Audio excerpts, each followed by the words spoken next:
বিকালবেলা অশেষ ধন্যবাদ জানাচ্ছি আমাদের আলোকিত মানুষ হিসেবে এখানে উপস্থিত আছেন আমাদের বিশ্ব ব্যবসায়ী জনাব। আপনার নামটা বলবেন? জনাব জনাব ভাই, আমি আপনাকে ধন্যবাদ জ্ঞাপন করছি আমার চ্যানেল 99 এবং জাতীয় পত্রিকা কাছে আলোকিত থেকে।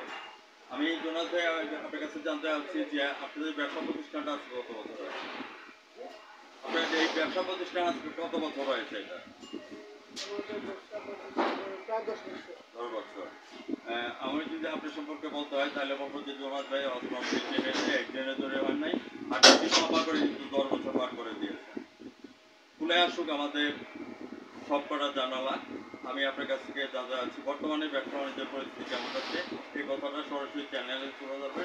আমি সাংবাদিক ফরাজা আপনার সঙ্গে আছি। আসসালামু আলাইকুম, আমি মোহাম্মদ সুমন, বর্তমান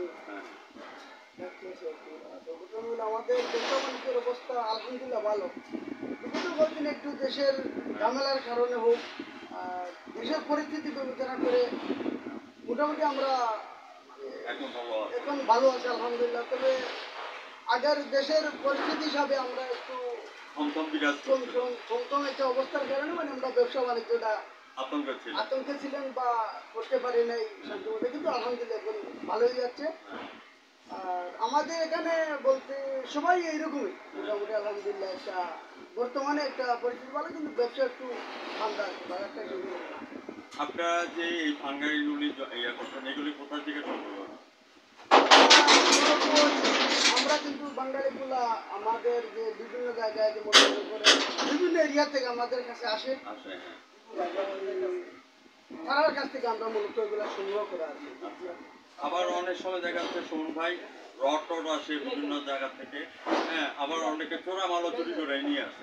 তখন সেই জিনিসটা কিভাবে আপনি না এখানে বলতে ওই দেখেন আমাদের এখানে একটা নির্দেশনা আমাদের ইয়ে থেকে আসে, এখানের মধ্যে লেখা আছে যেমন রেলের কোনো ধরনের মালামাল আমরা রাখা হচ্ছে না, এমনকি বিদ্যুৎ বিভাগের বিভিন্ন মালামাল বা মনে করেন ওই যে বিভিন্ন মোবাইল কোম্পানির যে মালামালগুলো, এগুলো আমরা মূলত এগুলা অলরেডি আমাদের ইয়ে থেকে নিষিদ্ধ করা হয়েছে।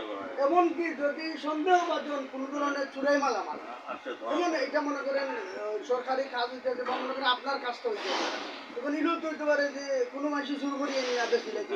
আমরা তো পাইকারি ব্যবসা, এগুলো তো অপশন আমরা নাই, আমরা পাই না।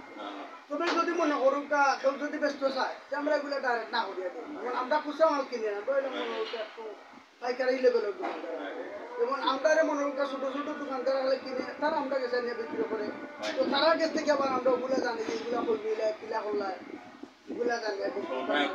ধন্যবাদ। তাদের ধারাবাহিকতা রক্ষা করার জন্য এগুলিকে রিপেয়ারিং করে আপনি কোথায় পাবেন? না মূলত এই মালগুলা আমরা মিলও যারা কাজ করি, মানে মেন মিলও যারা কাজ করে তারার কাছে আমরা তো ডাইরেক্ট মিলও দিতাম না, আমরা তো আমরা তারার মাধ্যমে মনে হচ্ছে মিলও বসে পৌঁছানি বলে তারা মনে করে লোহার মালগুলাতে লোহা বানায়, টিন টান দিয়ে মনে করেন টিন বানায়। কথাগুলি আজ রাত 9:15 আমাদের টিভি চ্যানেলে দেখুন এবং জাতীয় পত্রিকা দৈনিক আজকে আলোচিত সভা থেকে আমি সিলেট জেলা প্রতিনিধি হিসাবে সোহন ভাই বিদায় রেখে রাখছি। ভালো থাকেন, সুস্থ থাকেন। ধন্যবাদ আপনাকে। ধন্যবাদ আমাদের ভাইকেও। 9:15 চ্যানেল 9